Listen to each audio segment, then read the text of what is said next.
여러분의 구독은 영상을 제작하는 데 큰 힘이 됩니다.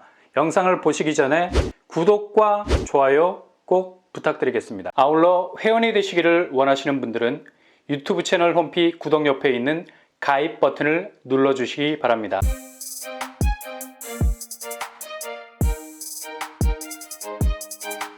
안녕하세요. 뻔뻔한 한목도파입니다. 실질소득, 그러니까 GNI, 국민총소득이라고 하는데 국내외에서 생산활동을 통해 벌어들인 소득을 몽땅 때려 넣은 값을 말하죠.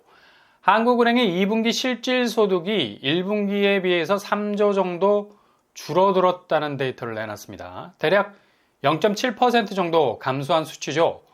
이렇게 되면 실질소득 자체가 쪼그라들고 있다는 얘기인데 지갑이 얇아지기 시작한다는 건 그만큼 가처분 소득이 줄어간다는 거죠. 실제로 빚이 아닌 자기 자산으로 움직일 수 있는 반경이 점점 축소가 된다는 건데 한겨울 등산하면서 등에 식은땀 나는 건 해가 그냥 수직으로 떨어지듯이 일몰속으로 사라지는 건데 그렇게 빚이 살아있어서 움직일 수 있는 공간이 급격하게 줄어들게 되면 그것도 영하 20도까지 떨어지는 상황이라면 이건 뭐 그대로 조난 상황이죠. 지금 실질 소득이 줄어간다는 건 그만큼 개인이 움직일 수 있는 자산이 하나둘 사라지고 있다는 거고 운용할 수 있는 여력도 없어서 그냥 칠흑 같은 자산 위기가 찾아올 수 있는 그야말로 자산 구조의 대조난을 당하게 되는 겁니다. 실질소득 감소폭도 1년 만에 가장 큰 폭으로 줄고 있다는 거고요. 한국은행이 이런 수치를 내놓은 건 입구 현판에 드나드는 모두가 한눈에 들어올 수 있도록 물가 안정이라는 말을 한국은행 본관에 떡하니 붙여놨는데 이렇게 소득이 쪼그라들게 되면 상당 부분 물가를 자극할 수 있는 여지가 많아요. 나쁜 인플레이션이라 하죠. 좀 깡패스러운 경우가 많은데 일단 소득이 줄어가는 와중에 물가까지 뛰게 되면 완전히 사람을 구석으로 몰게 되죠. 그리고 그때부터 계속해서 사람을 털기 시작하는 겁니다.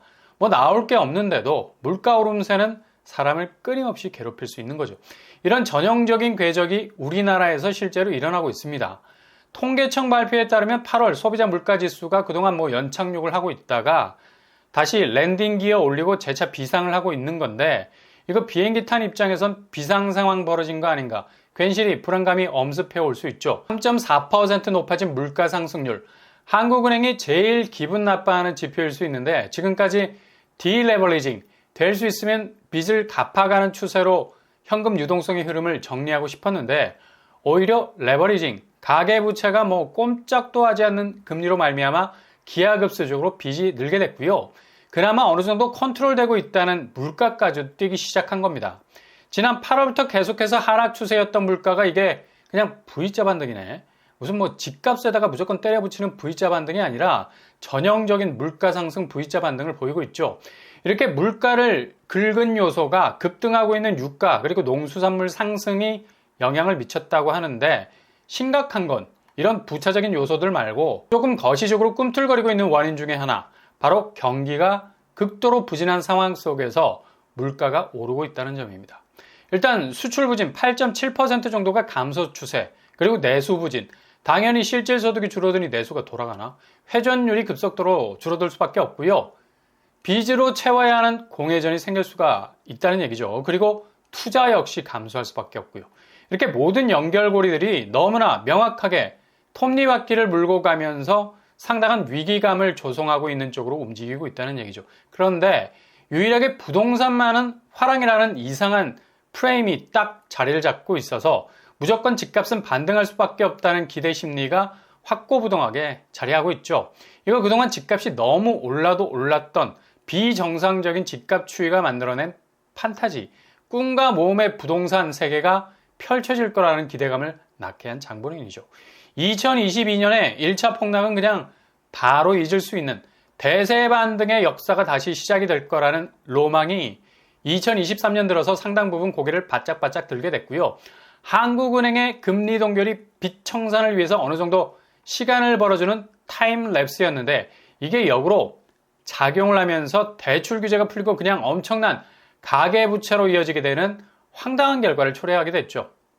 금리 동결이 미국과의 금리 격차로 인해서 외국 자본이 빠져나갈 수 있다는 우려를 아주 더 악재가 터져버리게 한 가계부채 증가로 왜곡되게 됐고요. 물가 안정이라는 지상 최대의 과제마저도 한국은행으로 하여금 흔들리게 만드는 물가 상승률, 게다가 모든 경기 지표가 거의 빨간불이 들어온 상황에서도 가처분 소득은 줄어드는 반면에 부채는 쓰나미급으로 증가 추세. 결국 이렇게 대반등이라는 로망 하나만 부여잡고 대출을 땡겨서 뛰어든 많은 사람들이 과연 하반기 2차 폭락, 그것도 거의 이전에는 경험하지 못했던 강도일 텐데 이걸 어떻게 견뎌낼지. 집값 지표는 그냥 하염없는 나락으로 갈 수밖에 없는 방향 수정이 안 되는 궤도를 달리는 열차가 되어 버렸습니다. 오늘 매물 증가율 여전히 7만 3천 건이고요. 아마 이번 주 지나가면서 7만 5천 건까지 올라서게 될 것으로 보입니다. 8만 건 넘어서게 되면 그렇게 호가로 버텨내고 있던 집주인들의 올려놓은 집값 뚝은 이때부터 서서히 무너지기 시작하겠죠. 실질소득 감소라는 부분이 지금 집값을 뻗팅기게 만든 부채를 더욱 무겁게 만들 수 있기 때문에 와르르 한 번에 쏟아져 나올 가능성이 높습니다. 지금 거래량 보세요. 보통 아무리 안 돼도 6천 건 이상은 돼야지 시장이 정상적으로 돌아간다 하고 집값이 한창 오르는 시기는 10,000건이 넘어가야 되거든. 근데 집값 오른다고 나발을 불어대면서 정작 거래되는 건수는 무슨 한지 수준이야, 한지. 물에 닿기만 하면 녹아버리잖아. 매물을 잔뜩 내놓고 있지만 거래는 그냥 매물 시장에 나오자마자 녹아버려. 그냥 흔적도 발견할 수 없을 정도로 거래가 미미한 수준에서 실종이 되어가고 있습니다. 7월은 확실히 6월보다 줄어들었고요. 8월이 상당히 심각해 보이죠. 3천 건이 될라나 말라나.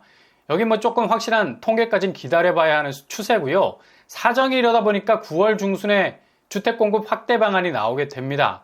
아마도 유력한 두 가지 정책, 아파트 공사의 선순환을 통해서 공급 확대를 하기 위해서 작은 부분, 브릿지론이나 PF 대출 만기 연장이 유력해 보이고요. 오피스텔을 주택수에서 제외하는 방향으로 가지 않겠나 예상도 해볼 수 있겠네요.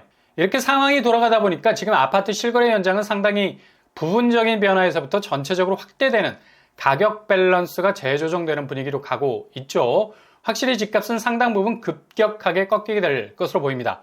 반포, 강남 집값을 견인하고 있는 곳이죠. 반포 레미안 아이파크. 여기는 단가가 정말 무섭죠. 40평대 고점 39억 대비 35억 선으로 내려오고 있습니다. 직전가 대비 하락 추세고요. 이렇게 앞길이 구만리 같은 단지인데도 경매 물건 나오고 있습니다. 최저가 30억에 내놨는데 그만큼 집주인들 중에도 여러 사정이 있는 분들이 속출하고 있다는 얘기죠. 그리고 강남 신동아 파밀리에 2단지 고점 15억 대비 30평대 11억 시세를 형성하고 있네요. 여기 바로 옆에 있는 강남 데스양 파크도 경매로 나왔어요. 최저가 18억으로 나왔습니다. 이렇게 강남 경매 물건이 점점 증가 추세를 보이고 있죠. 상황이 그만큼 녹록치 않다는 겁니다. 그리고 성동구 성수 롯데캐슬파크 30평대 고점 18억 대비 13억의 시세를 보이고 있고요. 그리고 성수 쌍용 30평대 고점 15억 대비 11억으로 내려앉았습니다. 여기도 경매 물건 나왔습니다. 유찰이 돼서 8억대로 나와 있네요. 성수동도 분위기가 심상치가 않습니다. 그리고 분당 쪽 아름 4단지 3호 30평대 고점 14억 대비 9억 7천 선으로 가격이 하락했습니다. 분당도 상황이 그리 좋지만은 않습니다. 수원, 여기는 반토막이죠. 금곡 LG 고점 6억 대비 30평대 3억 6천에 거래가 됐습니다. 여기는 경매 물건들이 심심치 않게 나오고 있고요. 유찰도 많이 되는 상황입니다. 이렇게 지금 실거래 상황 역시도 지표로 나타나고 있는 부동산 전체 시장의 흔들거리는 모습을 그대로 보여주고 있는 상황이라 볼 수 있죠. 이거 조금은 쎄한 느낌마저 드네요.